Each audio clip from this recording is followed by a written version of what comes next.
Hello friends, this is Nadeem and welcome back to my YouTube channel Nadeem sir academy. Friends, आज की इस video में हम पोइट्री सेक्शन का chapter 1 sweetest love I do not go पढ़ेंगे। Friends, video शुरू करने से पहले आप लोगों से एक छोटा सा रिक्वेस्ट कि अगर आप लोगों ने मेरे इस यूट्यूब चैनल को सब्सक्राइब नहीं किया है तो कृपया करके मेरे यूट्यूब चैनल को सब्सक्राइब कर दें। आइए कविता को जानते हैं और पढ़ते हैं। Friends, sweetest love I do not गो को जॉन्डन साहब ने लिखा है और जॉन्डन साहब के बारे में थोड़ा बहुत जान लेते हैं। फ्रेंड, ये जो देख रहे हैं ना, जिसको मैंने हाईलाइट कर रखा है, ये बहुत ही इम्पॉर्टेंट है। इसी से आपका ऑब्जेक्टिव बनता है। जैसे कि देख लेते हैं friends. John Donne was born in 1572 in London. John Donne का जन्म लंदन में हुआ। कब हुआ? 1572 में हुआ। तो आपसे पूछ लिया जाता है कि जॉन्डन का जन्म कहाँ पे हुआ? तो लंदन में हुआ। कब हुआ? 1572 में हुआ। ही वॉज डाइड इन 1631 और इनकी मृत्यु 1631 में हुई। He is called metaphysical poet. John Donne को मेटाफिजिकल पोइट कहा जाता है। अब मेटाफिजिकल पोइट क्या होता है? तो देखिए, मेटाफिजिकल पोइट वो होते हैं जो दो अलग अलग चीज़ों के बीच में तुलना करते हैं, उसको बोलते हैं मेटाफिजिकल पोइट। तो जॉन्डन साहब को मेटाफिजिकल पोइट भी कहा जाता है और ये बहुत ही इंपॉर्टेंट है। ये कई बार आपके ऑब्जेक्टिव में पूछा गया है। He studied law and red theology. इन्होंने लॉ की पढ़ाई की और थियोलॉजी की पढ़ाई की। थियोलॉजी की पढ़ाई यानी धार्मिक पढ़ाई को थियोलॉजी बोलते हैं। तो he studied law and red theology. इन्होंने लॉ की पढ़ाई की और थियोलॉजी की पढ़ाई की। और ये ऑब्जेक्टिव में आपका पूछा गया है कि इन्होंने किस चीज़ की पढ़ाई की? तो लॉ की पढ़ाई की और थियोलॉजी की पढ़ाई की। He is well known for his song and sonnet, satire and the elegies and sermon. Friends, ये जो देख रहे हैं ना, song, sonnet, satire, elegies and sermon, ये कविता के पार्ट होते हैं। और जॉन्डन साहब को सॉन्ग के कारण, सोनेट, सटायर और एलिजीज सरमन के कारण बहुत जाना जाता है, बहुत फेमस है। He was forced to leave Oxford university without a degree because of his religion. John Donne साहब को ऑक्सफोर्ड यूनिवर्सिटी छोड़नी पड़ी बिना डिग्री के, क्योंकि वो कैथोलिक धर्म को मानने वाले थे, इसी वजह से। और उस टाइम में कैथोलिक धर्म के खिलाफ लोगों के दिल में एक आक्रोश था, इसी वजह से जॉन्डन साहब को बिना डिग्री के अपने धर्म के कारण ऑक्सफोर्ड यूनिवर्सिटी छोड़नी पड़ी। तो फ्रेंड, ये था कवि के बारे में। आइए हम कविता को लाइन बाय लाइन एक्सप्लेन करते हैं। फ्रेंड्स, ये जो कविता है sweetest love I do not गो, ये 40 लाइन की कविता है। फ्रेंड्स, कितनी लाइन की? 40 लाइन की कविता है और इसको 5 ऑक्टिव में बांटा गया है। 5 ऑक्टिव में।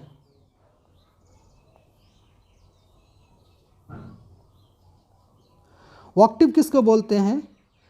8 लाइन की कविता को ऑक्टिव्स बोलते हैं। 8 लाइन्स की कविता को ऑक्टिव्स बोलते हैं। तो ये 40 लाइन की कविता है और 5 ऑक्टिव में इसको बांटा गया है। तो फ्रेंड्स, इस कविता का बैकग्राउंड ये है कि जॉन्डन साहब एक यात्रा पे जाते हैं। कहा जाता है कि वो जर्मनी की तरफ जाते हैं और उनकी पत्नी रो रही होती है।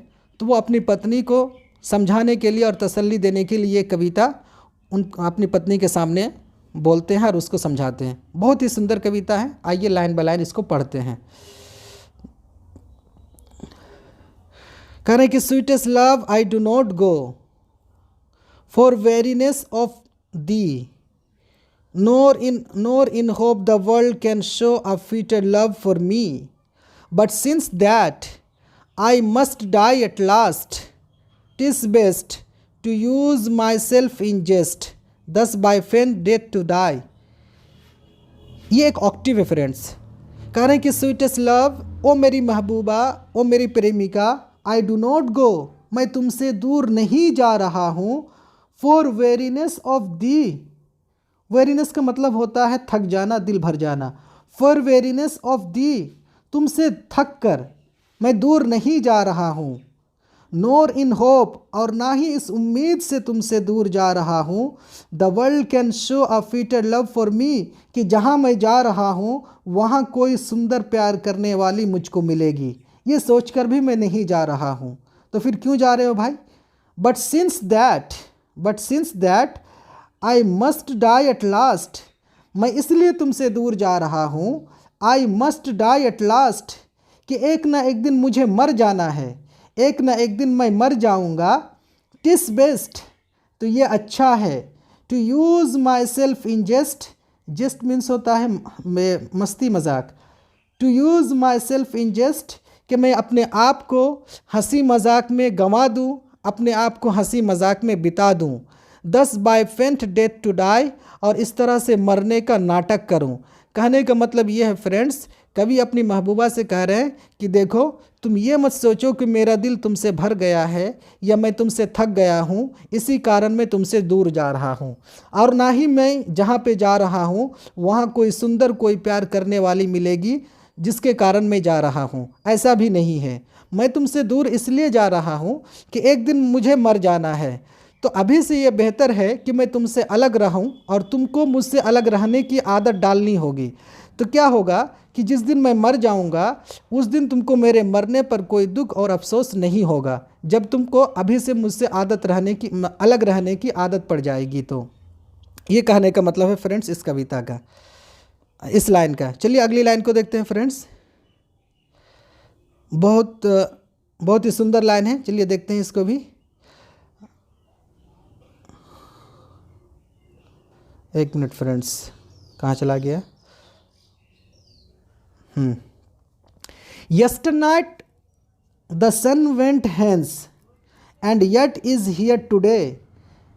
कल रात सूरज यहाँ से चला गया, and yet is here today, फिर आज वो वापस आ गया। He hath no desire no sense, desire means होता है इच्छा और sense मीन्स होता है अक्ल बुद्धि। कर he hath no desire nor sense, ये जो सूरज कल रात वापस चला गया, आज फिर वो वापस आया। ही हैथ नो डिज़ायर, इस सूरज के पास ना कोई इच्छा है, नोर सेंस, ना ही इसके अंदर कोई अक्ल है, कोई बुद्धि है। नोर हाफ सो शॉर्ट अवे, और ना ही इसका जो रास्ता है वो आधा अधूरा है। यानी इन्होंने जो रास्ता तय किया है वो रास्ता कोई छोटा मोटा रास्ता भी नहीं है। Then fear not to me, तो तुम मेरे बारे में मत घबराओ। बट बिलीव दैट, लेकिन मुझ पर भरोसा करो। बट बिलीव दैट, लेकिन मुझ पर भरोसा करो। आई शैल मेक स्पीडियर जर्नी, कि मैं सूरज से भी तेज़ रफ्तार में यात्रा करूँगा। फ्रेंड्स यहाँ से आपका ऑब्जेक्टिव में पूछ लेता है कि सूरज से तेज़ रफ्तार में कौन यात्रा करेगा? तो जॉर्डन कह रहा कि आई शैल मेक स्पीडियर जर्नीज, कि मैं सूरज से भी तेज़ रफ्तार में यात्रा करूँगा। Since I take more wings and spurs than he, मैं सूरज से तेज़ रफ्तार में यात्रा कैसे करूँगा? कि since I take more wings and spur than he, कि मैं अपने ऊपर बहुत ज़्यादा पंख लगा लूँगा, एंड स्पर देन ही, और मेरे पास वापस आने का कोई कारण है और वो तुम हो। इस कविता, इस स्टेंजा के अंदर कवि ये कहना चाहते हैं कि देखिए सूरज जो है ना कल रात वापस चला गया, आज फिर वो वापस आ गया, और इस सूरज के पास कोई इच्छा नहीं है, कोई कारण नहीं है वापस आने का, लेकिन ये सूरज फिर भी वापस आ जाता है। तो तुम क्यों रोती हो? मैं भी वापस आ जाऊंगा। जब ये सूरज आ सकता है बिना कारण के, तो मेरे पास तो तुम हो, मेरे वापस आने का कारण तुम हो, तो मैं ज़रूर वापस आऊँगा। तो मेरे बारे में तुम घबराओ नहीं, रो नहीं, मैं ज़रूर वापस आऊँगा। मतलब इस लाइन का मतलब ये है फ्रेंड्स। अगले स्टेंजा की तरफ देखते हैं।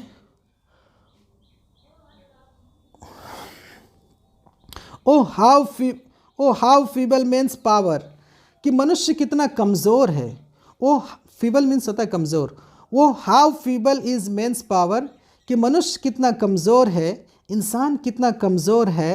That if good fortune fall, कि अगर उनका टाइम सही चल रहा होता है, उनका समय सही चल रहा होता है, can not add another hour, तो उस अच्छे टाइम में वो 1 घंटा बढ़ा नहीं सकते।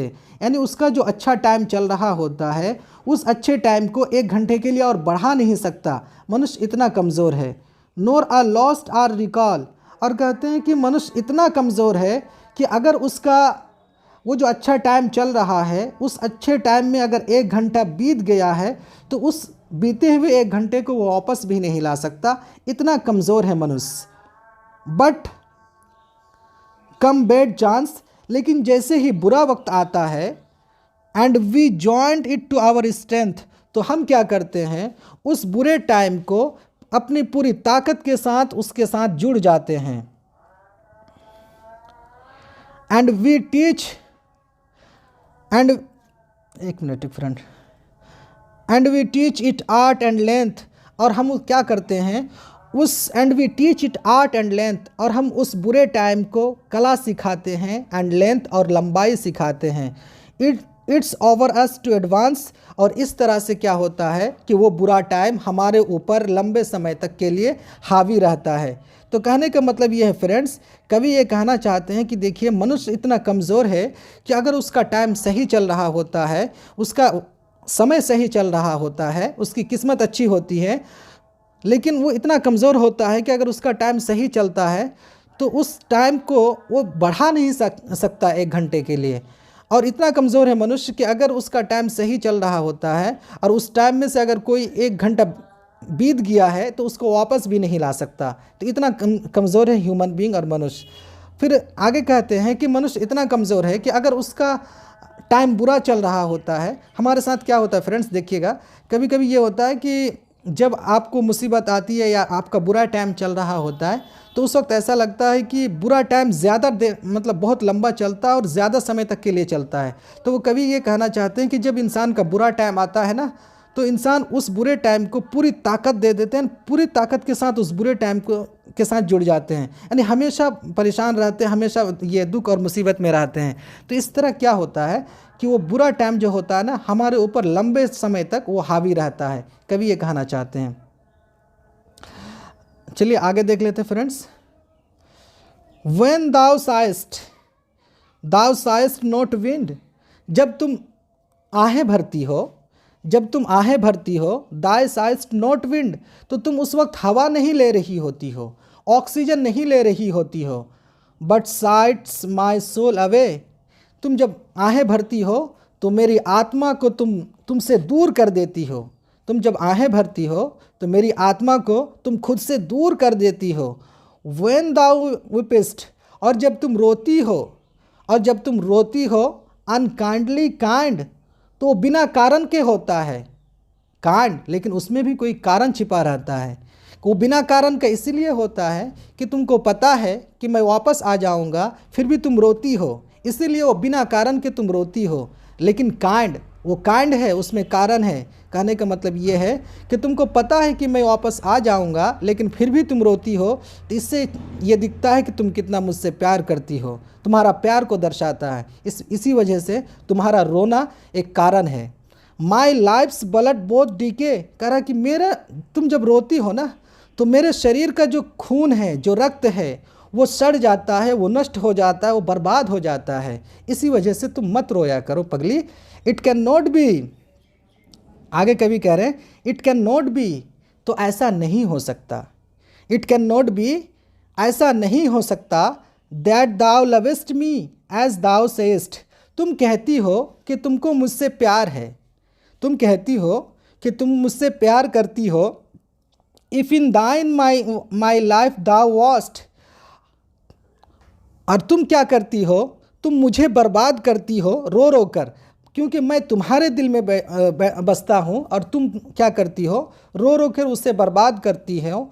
दाउ art the best of me, और मेरे शरीर का सबसे अच्छा पार्ट वो है जो तुम्हारे अंदर है। तो ऐसा नहीं हो सकता कि तुम मुझसे प्यार भी करो और रो रो के बर्बाद भी करो। तो इट कैन नॉट बी, तो ऐसा नहीं हो सकता। तो इस स्टेंजा का मतलब ये है फ्रेंड्स। आइए आगे देखते हैं, लास्ट स्टेंजा है। लेट नोट दाई डिवाइनिंग हार्ट, तुम अपने लेट नोट दाई डिवाइनिंग हार्ट, तुम अपने इस प्यारे से दिल को फॉर थिंक मी एनी इल, मेरे बारे में कुछ भी बुरा सोचने मत दो। तुम अपने इस सुंदर से दिल को, तुम अपने इस पवित्र से दिल को मेरे बारे में कुछ भी बुरा सोचने मत दो। डिस्टिनी में टेक दाई पार्ट, हो सकता है कि किस्मत वही कर दिखाए and may thy fears fulfil, और हो सकता है तुम जो मेरे बारे में डरती हो कि हो सकता है कि कहीं रास्ते में मर जाए या रास्ते में कुछ हो जाए, तो वही कह रहा है कि हो सकता है तुम्हारा डर पूरा हो जाए। यानी तुम जो ये सोचती हो कि कहीं रास्ते में मर जाए, तो ऐसा हो सकता है कि किस्मत वही कर दे कि मैं रास्ते में मर जाऊं। तो अगर जब मैं मर जाऊं तो उस वक्त क्या करना, तो देखिए वो क्या करें, बट थिंक दैट, तो उस वक्त तुम ये सोचना, that we are but turned aside to sleep, कि हम दोनों एक ही बिस्तर पे सोए हुए हैं, हम दोनों एक ही बिस्तर पे सोए हुए हैं, लेकिन दोनों अलग अलग दिशाओं में मुंह करके सोए हुए हैं। मेरा मुंह एक साइड है, तुम्हारा मुंह दूसरी साइड है, हम दोनों दो अलग अलग दिशाओं में मुंह करके सोए हुए हैं। They one who one another keep alive, कह रहे हैं कि जो एक दूसरे से प्यार करते हैं वो कभी मरते नहीं, वो हमेशा जीवित रहते हैं, नेवर पार्टेड भी, कभी वो अलग नहीं होते। तो ये है कविता फ्रेंड्स। आई होप कि आपको समझ में आ गया होगा। कमेंट करके बताइए कि ये कविता आपको कैसा लगा। थैंक यू, मिलते हैं अगले वीडियो में। Thank you for watching my video.